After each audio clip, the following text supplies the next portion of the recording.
कथा प्रारंभ होतु है सुनहु वीर हनुमान। आसन आए विराजिए तेज पुंज बलवान सियावर रामचंद्र जी की जय। वेद और पुराणों में जितने प्रकार के यज्ञ कहे गए हैं, राजा ने एक एक करके उन सब यज्ञों को प्रेम सहित हजार हजार बार किया। हृदय न कछु फल अनुसंधाना, भूप विवेकी परम सुजाना। करई जे धर्म करम मन बानी, वासुदेव अर्पित नृप ज्ञानी। राजा के हृदय में किसी फल की टोह कामना न थी। राजा बड़ा ही बुद्धिमान और ज्ञानी था। वह ज्ञानी राजा कर्म मन और वाणी से जो कुछ भी धर्म करता था, सब भगवान वासुदेव के अर्पित करके करता था। चढ़ बर बाज बार एक राजा, मृगया कर सब साज समाजा। विंध्याचल गंभीर बन गयहु, मृग पुनीत बहु मारत भयहु। एक बार वह राजा एक अच्छे घोड़े पर सवार होकर शिकार का सब सामान सजाकर विंध्याचल के घने जंगल में गया और वहां उसने बहुत से उत्तम उत्तम हिरण मारे। फिर तब विपिन न पदीख बराहु, जन बन दुरेहु सशीघ्र सिराहु। बड़ विदु नहीं समात मुख माही, मनहु क्रोध बस उगिलत नाही।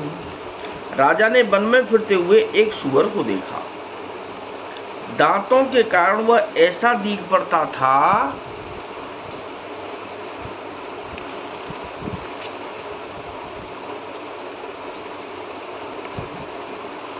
मंगल भवन, मानो चंद्रमा को ग्रस कर मुंह में पकड़कर राहु वन में आ छिपा हो। चंद्रमा बड़ा होने से उसके मुंह में समाता नहीं है और मानो क्रोधवश वह भी उसे उगलता नहीं है। कोल कराल दसन छवि गाई, तन विशाल पीबर अधिकाई। घुरघुरात है आरो पाहे, चकित बिलोकत कान उठाए। यह तो सूअर के भयानक दांतों की शोभा कही गई। इधर उसका शरीर भी बहुत विशाल और मोटा था। घोड़े की आहट पाकर वह घुंघराता हुआ कान उठाए चौकन्ना होकर देख रहा था।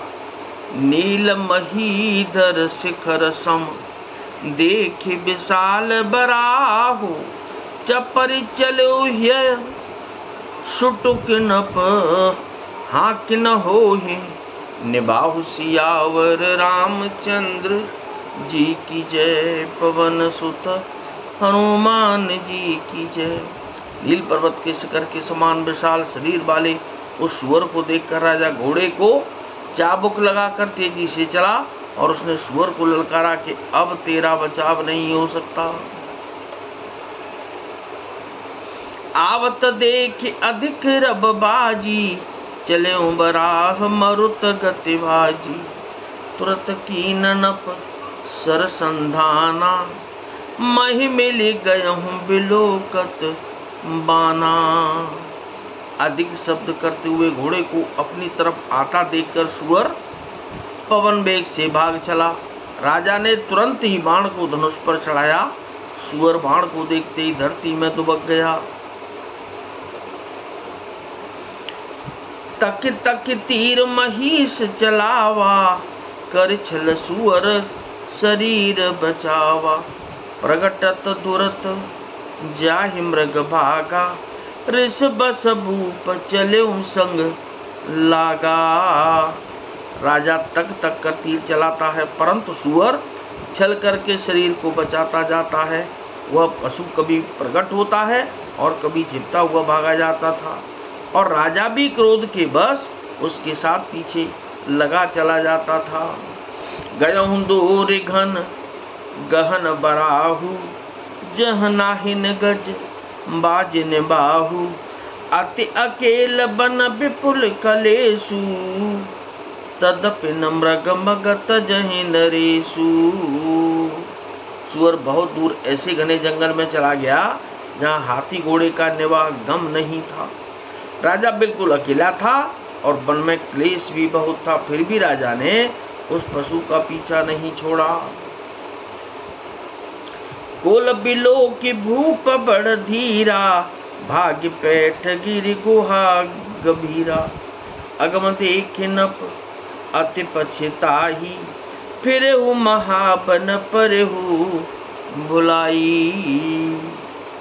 राजा को बड़ा धैर्यवान देखकर सुअर भागकर पहाड़ की एक गहरी गुफा में जा घुसा। उसमें जाना कठिन देखकर राजा को बहुत पछता कर लौटना पड़ा, पर उस घोर वन में वह रास्ता भूल गया। खेद खिन्न क्षुधित त्रसित राजा बाजी समेत, खोजत व्याकुल सरित सर, जल बिनु भयहु अचेत सियावर। रामचंद्र जी की जय, पवन सुत हनुमान जी की जय। बहुत परिश्रम करने से थका हुआ और घोड़े समेत भूख प्यास से व्याकुल राजा नदी तालाब खोजता खोजता पानी बिना बेहाल हो गया। कथा विसर्जन हो तो है विदा हो हनुमान, राम लखन और जानकी सदा करें कल्याण सियावर। रामचंद्र जी की जय, पवन सुत हनुमान जी की जय।